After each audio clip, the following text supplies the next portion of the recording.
नमस्कार दोस्तों, मेरा नाम शिवदीन है और मैं इस वीडियो में आपको बताएंगे कि हैसियत प्रमाण पत्र एसडीएम या तहसीलदार के स्तर से कैसे भेजते हैं। जैसे कि सबसे पहले हम डिस्ट्रिक्ट साइट खोलेंगे। उससे आय जात निवास के लिए डिस्ट्रिक्ट इंटरनेट एक्सप्लोरर पर चलता है, लेकिन हैसियत प्रमाण पत्र के लिए ये किसी भी ब्राउज़र पर खोल सकता है। जैसे कि मैंने क्रोमो पर खोल लिया है, तो उसके बाद में फिर अधिकारी लॉगिन करेंगे, ये आप लोगों को पता ही होगा। उसके बाद में अपना यूज़र आईडी पासवर्ड डालकर खोलेंगे तो इस तरह खुलकर आएगा। उसके बाद में सबसे पहले हम इनबॉक्स पर जाएंगे। इनबॉक्स पे उसके बाद में इसमें सबसे नीचे सॉल्वेंसी सर्टिफिकेट है, इस पर क्लिक करेंगे हम। ये तो इस तरह से खुलकर आएगा जैसा कि अभी आया है। इसमें से हम कोई भी नंबर भेज सकते हैं, ये सीरियल वाइज नहीं होता है। इसमें जो नंबर चाहे हम वो भेज दें। जैसे आय जान निवास सीरियल से भेज सकते हैं, और उसके बाद में ये जो है ये बिना सीरियल का भी भेजा जा सकता है। बीबी से जहाँ से चाहें वहाँ से भेज सकते हैं हम। उसके बाद में अब जैसा मान लीजिए हमें कोई भी भेजना है, इसमें से मान लीजिए हमें 80 नंबर भेजना है, तो हम इस पर क्लिक करेंगे। सीधा ये इस पर क्लिक करेंगे। उसके बाद में इस तरह से खुलकर आएगा, इस तरह से खुलकर आएगा। उसके बाद में हम देखेंगे इसमें लिखा हुआ है आवेदन पर देखने के लिए क्लिक करें। अब यहाँ से हम देखेंगे कि ये कौन से गांव का है। जैसे कि हमने ये प्रमाण पत्र खोला तो इसमें देखा ये गांव का नाम लिखा हुआ है, ये आवेदक का नाम है, पति पिता का नाम है, और ये अर्थात सारा डिटेल इसमें है। तो इसमें हम ग्राम देखेंगे और यहाँ का जो राजस्व निरीक्षक होगा उसको हमें पता होगा। तो यहाँ जांच अधिकारी का नाम भरें, राजस्व निरीक्षक लिखा हुआ है, इसमें हम उस राजस्व निरीक्षक का नाम डाल देंगे जिसको हमें, जो वहाँ के हैं, उस गांव के हैं, वहाँ पर राजस्व निरीक्षक का नाम डाल देंगे। फिर इसके टिप्पणी में जो लिखा हुआ है वही लिखा रहने देंगे, इसके लिए कोई दिक्कत है नहीं। फिर दर्ज करने पर क्लिक करेंगे। यहाँ दर्ज करने जो लिखा है दर्ज करें, इस पर क्लिक करेंगे। जब दोस्तों इस पर जब क्लिक करने के बाद में तब यह सर्टिफिकेट आ जाएगा। ये वेरीफाइड में, ये जो इनबॉक्स के बगल वेरीफाइड बना हुआ है इसमें आ जाएगा। तो अब हम वेरीफाइड खोलेंगे। उसके नीचे सबसे नीचे ऑर्डर के नीचे सॉल्वेंसी सर्टिफिकेट है, इसको जब खोलेंगे तो इस तरह से आएगा। अब वहाँ से जब दर्ज करेंगे तो यहाँ पर आ जाएगा। जैसे इसमें हमारे 3 पड़ा हुआ है, फिर उसको इसमें से हमें भेजना है, जो भी भेजना वो भेज सकते हैं। मान लीजिए हमें इसमें 27 नंबर या 13, 58 जो भी भेजना है, जब मान लीजिए 27 नंबर हमें भेजना है तो हम 27 पर क्लिक करेंगे तो इस तरह से खुलकर आएगा। इस तरह से खुलकर आएगा। 27 भेजना है या कोई दूसरा मान लीजिए, जैसा कि इसमें से जिस पर क्लिक करोगे वह खुल जाएगा। मान लीजिए 58 नंबर हमें भेजना है, 58 पे क्लिक कर दिया तो 58 खुल गया।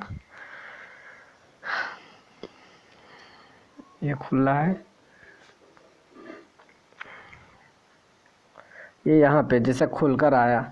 तो अब हमें इसमें देखना है, इसमें लिखा है टिप्पणी में आख्या, तो इसमें लिखा है जैसे उपरोक्त आवेदन जांच के उपरांत प्रमाण पत्र जारी करने योग्य है या नहीं। मान लीजिए अगर इसको निरस्त हमें नहीं करना है, जारी करना है, निरस्त करना है तो नहीं पर क्लिक करेंगे, लेकिन जब जारी करना तो हाँ पे क्लिक है, वो रहने देंगे।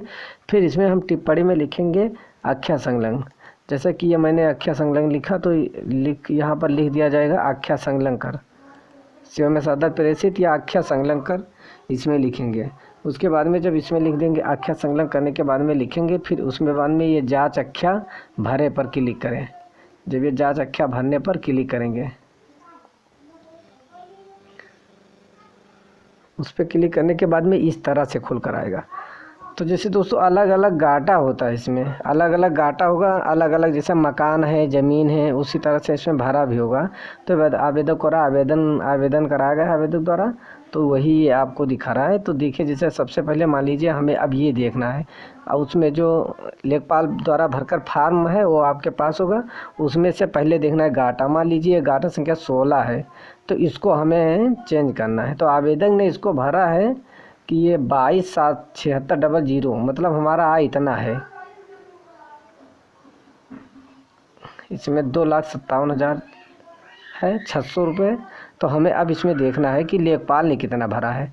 उसके बाद में हमें ये नीचे से इधर खिसकाएंगे, फिर इसमें ये अंत में लिखा है जांच अख्या भरे, हमें इस पर क्लिक करेंगे।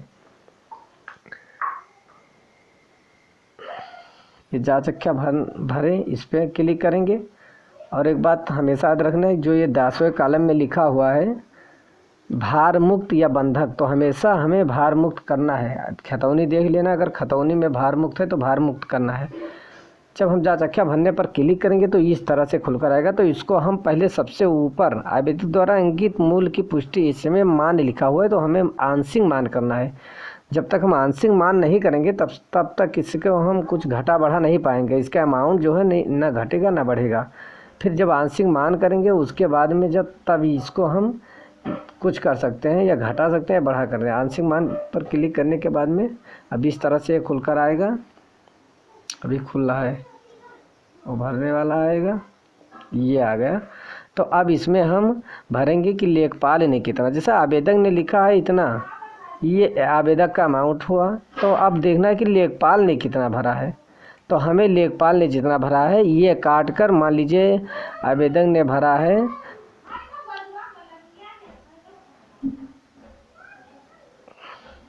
2,57,600 रुपया भरा है आवेदक ने, और वो लेखपाल ने इसको कम कर दिया है, यानी 2,57,000 ना भरकर लेखपाल ने 2,20,000 मान लीजिए भर दिया है। तो हमें इसे 2,20,000 ही कर देना है। मान लीजिए लेखपाल ने 2,20,000 भरा है तो हमें इसको 2,20,000 कर देना है। ये यहाँ से ये 2,20,000 रुपये हो गए। 2,20,000 भरना है। उसके बाद में ये देखना है कि आवेदक का अंश लेखपाल ने इतना ही भरा है। फिर टिप्पणी मांगेगा। जब तक टिप्पणी नहीं भरोगे तो ये आगे अपलोड नहीं होगा। तो टिप्पणी में मान लीजिए लेखपाल द्वारा लिखा होता है कि ये वर्ग मीटर में है या मतलब कैसा है, तो उसमें जो लेखपाल द्वारा लिखा हुआ होता है टिप्पणी में कुछ ना कुछ लेखपाल लिखे होते हैं, वही लिखा। अगर लेखपाल ने कुछ नहीं लिखा तो आपको यही भूमि का वो लिख देना है कि आवेदक के अंश का मूल्यांकन इतना रुपया है, इतना रुपया है, बस यही लिख देना। उसके बाद में अपडेट पर क्लिक करना है। जो ये नीचे अपडेट लिखा हुआ है, अपडेट पर हम क्लिक करेंगे तो ये अपडेट होकर यहाँ मूल्य आ जाएगा। अब जैसे कि यहाँ वो भरा थे, आवेदक द्वारा भरा गया था 2,57,600 रुपया, लेकिन लेखपाल द्वारा कुछ दूसरा भरा गया था। जो लेखपाल द्वारा भरा गया था वो हम यहाँ पर भर दिए। ये देखिए 2,20,000 मान ली लेखपाल भरा था तो यहाँ पर भर दिए। इसी तरह से सेम इसमें भी करना है। मतलब 1, 2, 3 जितना गाटा हो उसमें सभी में इसी तरह ठीक करना है। यहाँ पे इधर घिसकाएंगे तो सभी में जांच अख्या भरने की यह ऑप्शन दिखाई देगा। यही से भरकर और सेम उसी तरह कर लेना है। उसके नीचे सबसे नीचे आना है इसमें। उसके बाद में यहाँ पर अटैचमेंट टू कॉपी जांच अख्या रिपोर्ट अपलोड करना है हमें। तो मान लीजिए हम ये वो पहले स्कैन कर लेना है, 3 पन्ना में लगभग होता है, तो उसको PDF फाइल बना लेंगे और 3 पन्ना एक में बना लेंगे। उसके बाद में मान लीजिए PDF फाइल बनाने के बाद में ये है, हमने PDF फाइल बना लिया है, उसी में 3 पन्ना अटैच कर लिया एक में। उसके बाद में ये हमने वो कर दिया, फिर अपलोड ये हो गया। फिर अपलोड करने पर क्लिक करेंगे। उसके बाद में ये अपलोड होगा। जैसा कि ये अपलोड हो रहा है, ये अपलोड होगा। तो अपलोड होने पर कुछ इस तरह लिख कर आ जाएगा, बस समझ लो कि अपलोड ही हो चुका। संगठनों की सूची अख्या रिपोर्ट, यहाँ आपको टिक को कुछ नहीं करना है। अगर टिक कर दोगे तो नहीं जाएगा। फिर अपलोड करने, फिर उसके बाद में दर्ज कर देना है आपको। जैसे कि आपने इस पर दर्ज करने पर क्लिक कर दोगे, बस जैसा ही दर्ज करोगे ये यहाँ से आपका प्रमाण पत्र कंप्लीट हो गया। अभी तहसीलदार स्तर से है तो SDM स्तर पर चला जाएगा, और SDM स्तर पर है तो ये DM स्तर पर चला जाएगा। तो ये यहाँ पर जैसा ही क्लिक करोगे आगे मतलब उच्च अधिकारी के पास चला जाएगा। तो ये यहाँ पर फिर दर्ज कर देना है। इसी तरह से हैसियत प्रमाण पत्र बनेगा।